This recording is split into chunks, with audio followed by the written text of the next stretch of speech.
everyone, and welcome to God's Plan, Your Part, a podcast where our goal is to read the entire Bible in a year, seeking to understand God's plan of redemption while discovering daily and practically your part in it.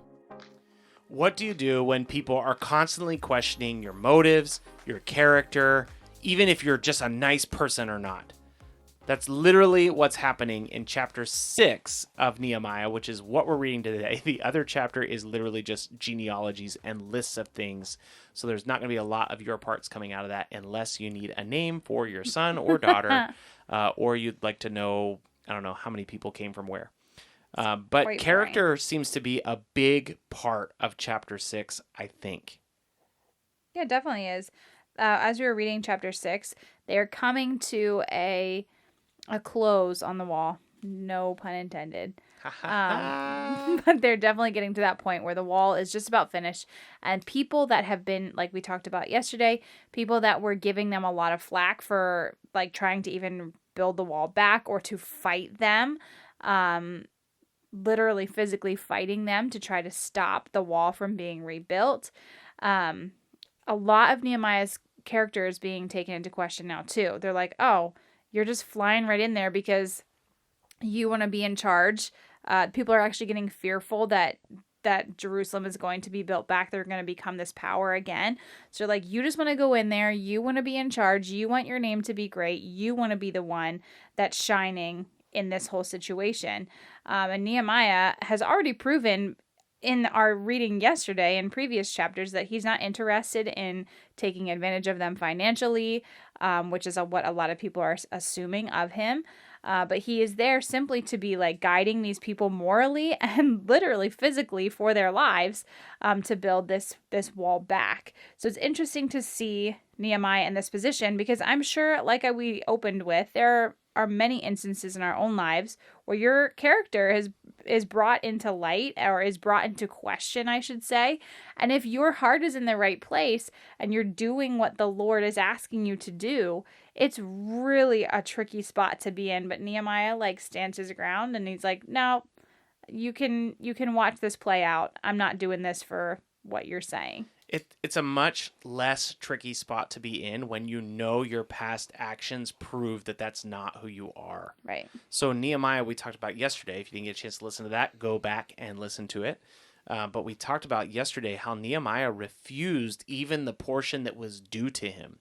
So he didn't take advantage of the people. He didn't take things that he wasn't entitled to, but he even refused to take the things that he was entitled to because he didn't want to put an undue burden on the people.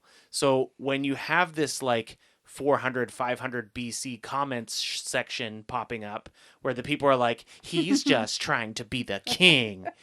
It's really easy for Nehemiah to say, no, I'm not, because I literally have not done one single thing that shows I'm trying to take advantage of these people or establish myself as a ruler. Yeah. So he's there with Artaxerxes the first permission. He asked boldly to be sent.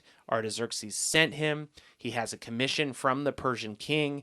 And he says clearly, I am not even slightly interested in being seen as a ruler of these people. Far be it from me to be that. And you've got to figure that Sanballat and Geshem and Tobiah, they just look like fools because they're throwing out these accusations that people that know Nehemiah know that is not who he is or what he's about. Well, it's a really terrible position to be in, but I think that almost fuels the fire more for the naysayers and the people who are all against it. It kind of fuels their fire to be like, well, maybe this is what's going on with them, or maybe this is because there's all these weird rebuttals of well, he's doing it for this and he's doing it for these reasons. But they just kind of end up looking like idiots towards the end. I think there's a bit of maybe jealousy there, or maybe even just complete opposition to God. I don't know. Enemies of God, yeah. The other thing they do that's interesting is that they hire a prophet to go and speak a prophecy that is not true. Isn't that funny though? Because whenever I hear that, I'm just wait, when I think of a prophet, I think of someone who's actually heard from God. And in this instance, they're hiring prophets. Like, how often today are we like faced seriously? What a with- weird concept that people would be into being prophets just for the money. Right. I think we still have that today. Well, of course we do, but I think it's ridiculous when it's like, in my mind, a prophet is someone who has heard from the Lord, like undoubtedly, unashamed. There is no question about it. There's no I feel or I think. God told me this, period. And like when we have these people that are literally being hired as a prophet, like that just is that's so frustrating. It baffles me. It's confusing. It's annoying. But like there was someone who was just like, oh yeah, by the way, I think God told me that you really shouldn't be doing what you're doing. Well, like, he actually what? says, come into the house of God in the temple and close the doors of the temple. Yeah, because he's supposed to stay hidden. That's the whole thing. You're supposed to hide. And basically he's like, no way, I don't belong in there. Because he knows the consequences of doing so. You die. So Nehemiah over and over and over again so far has shown himself to be a man that understands God's heart, understands God's law, understands God's people. And I think also has a lot of wisdom under pressure. 100%. Because how much of those things am I hearing? Like, I'd be questioning things so much.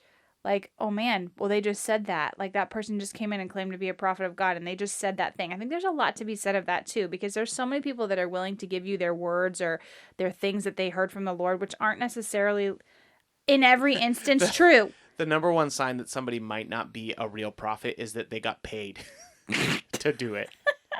It's like, wait, Yeah. are you a rich prophet? Do you have a giant mansion as a prophet? Maybe not. Sow those seeds, man. Sow those seeds. So, maybe we're saying too much at this point. I love Nehemiah. I think it's really good. I think that your part is you can rest easy when your character is being questioned, when you know that you have not compromised your character. Imagine if Nehemiah was in this situation and he had like done a couple of gray area things. He had told a few small lies. It'd be very easy to say, look, we can prove it. You lied. Yeah, you did it there. But he hasn't. And he hasn't taken advantage of anybody. He hasn't enriched himself in any way. In any case, like the case, I'm all tangled up in my words. The case could be made actually that he's avoiding that at all costs. And when you do that, when you say, I'm here to serve God's people, that's it. I don't want to make money off of it. I don't want to be rich because of it. I just want to serve. It's very hard to have your character questioned. Well, and I think that's a good your part for today.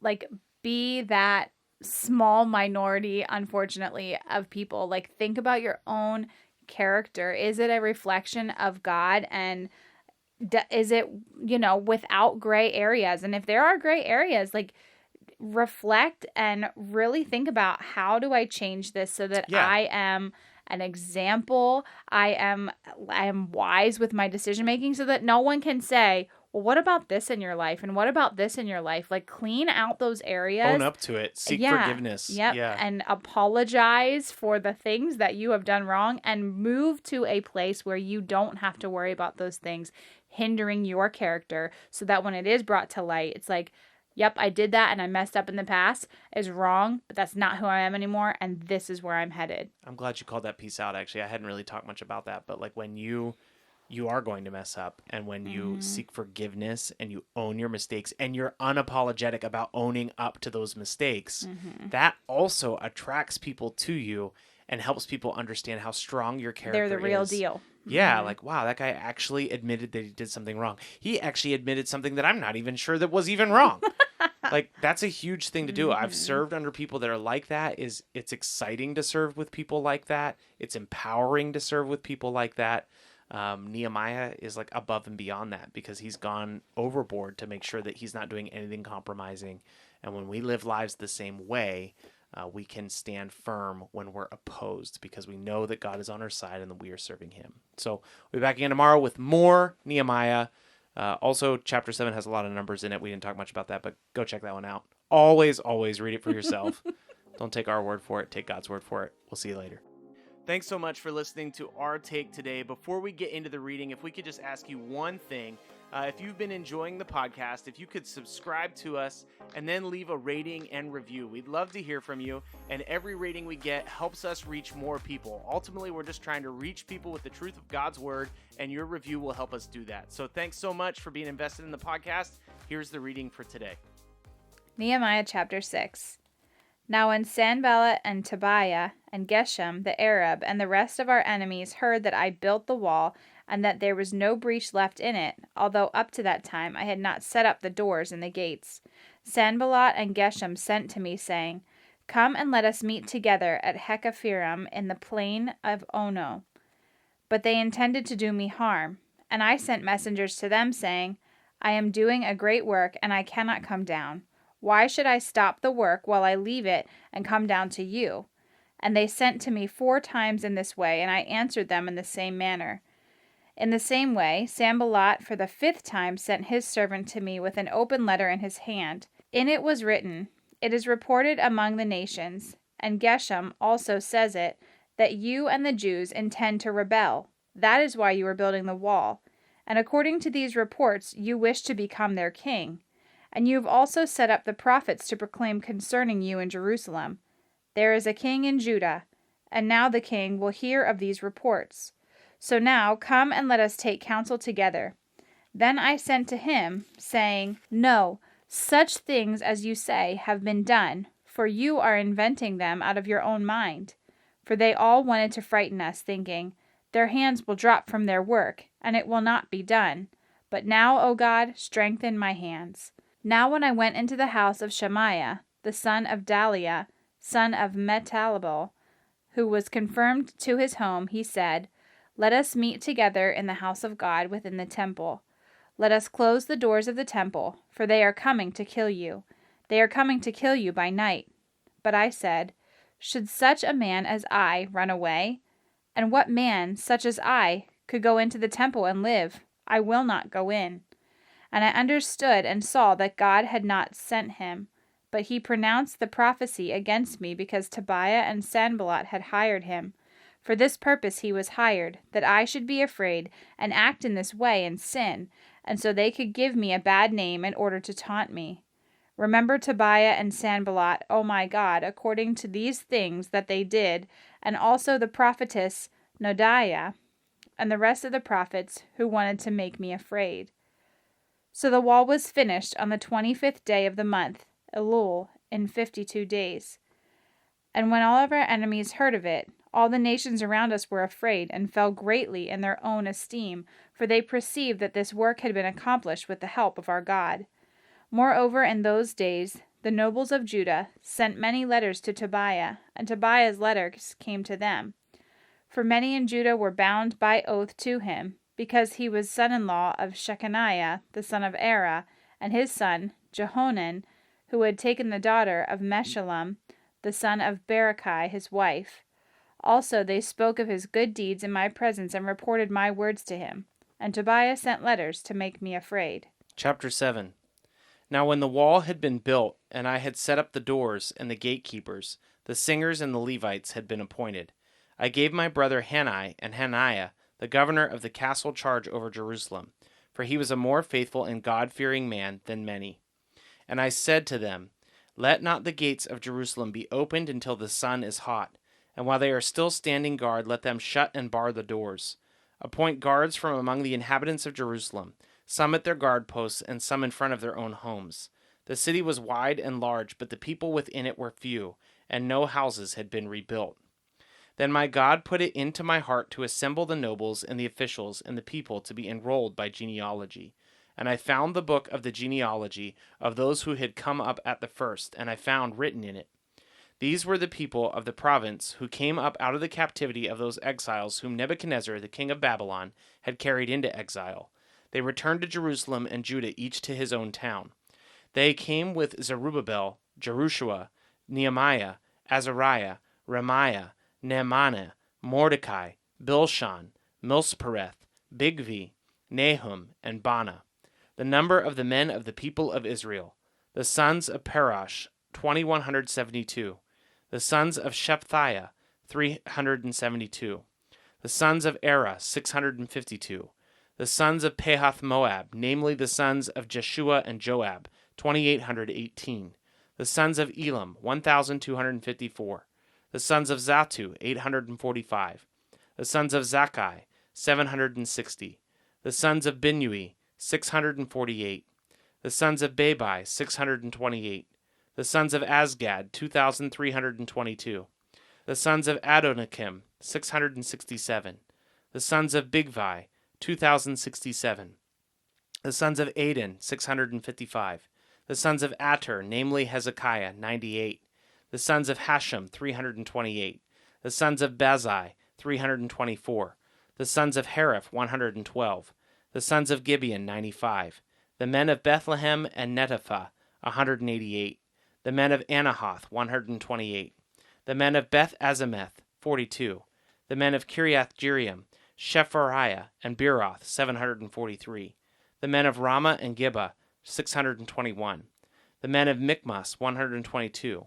The men of Bethel and Ai, 123. The men of the other Nebo, 52. The sons of the other Elam, 1,254. The sons of Hiram, 320. The sons of Jericho, 345. The sons of Lod, Hadid, and Ono, 721. The sons of Senah, 3,930.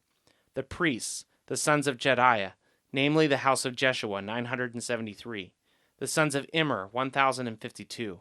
The sons of Pashur, 1,247. The sons of Haram, 1,017.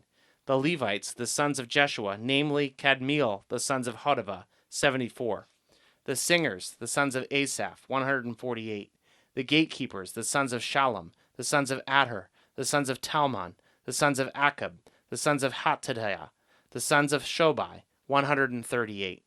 The temple servants, the sons of Ziha, the sons of Hashphua, the sons of Taboath, the sons of Kiras, the sons of Sia, the sons of Padan, the sons of Lebanah, the sons of Hagabah, the sons of Shalmai, the sons of Hanan, the sons of Gidiel, the sons of Gehar, the sons of Rai, the sons of Rezan, the sons of Nakoda, the sons of Gazam, the sons of Uzzah, the sons of Paseah, the sons of Besai, the sons of Menuim, the sons of Nephushem, the sons of Bakbuk, the sons of Hakfua, the sons of Harhur, the sons of Bazlith, the sons of Mahida, the sons of Harsha, the sons of Barkos, the sons of Sisera, the sons of Tema, the sons of Neziah, the sons of Hatapha, the sons of Solomon's servants, the sons of Sotai, the sons of Sophereth, the sons of Perida, the sons of Jala, the sons of Darkon, the sons of Gidiel, the sons of Shephatiah, the sons of Hattil, the sons of Pokrath Hazabim, the sons of Ammon. All the temple servants and the sons of Solomon's servants were 392. The following were those who came up from Tel Melah, Tel Harsha, Sherab, Adon, and Immer, but they could not prove their fathers' houses nor their descent, whether they belonged to Israel. The sons of Deliah, the sons of Tobiah, the sons of Nakoda, 642. Also of the priests, the sons of Hobiah, the sons of Hakaz, the sons of Barzillai, who had taken a wife of the daughters of Barzillai the Gileadite, and was called by their name. These sought their registration among those enrolled in the genealogies, but it was not found there, so they were excluded from the priesthood as unclean. The governor told them that they were not to partake of the most holy food until a priest with Urim and Thummim could arise. The whole assembly together was 42,360, besides their male and female servants, of whom there were 7,337. And they had 245 singers, male and female. Their horses were 736, their mules 245, their camels 435, and their donkeys 6,720. Now some of the heads of the fathers' houses gave to the work. The governor gave to the treasury 1,000 derricks of gold, 50 basins, 30 priests' garments, and 500 minas of silver. And some of the heads of the fathers' houses gave into the treasury of the work 20,000 derricks of gold, and 2,200 minas of silver. And what the rest of the people gave was 20,000 derricks of gold, 2,000 minas of silver, and 67 priests' garments. So the priests, the Levites, the gatekeepers, the singers, some of the people, the temple servants, and all Israel lived in their towns. And when the 7th month had come, the people of Israel were in their towns. Thanks so much for listening to God's Plan, Your Part. If anything stuck out to you, if you have any questions, or if you'd like to receive a Bible, you can email us at godsplанyourpart@gmail.com. Also, if you're enjoying the podcast, please consider supporting us through the link in our description. We love that you're on this journey with us, and we hope you have a great day. See you tomorrow.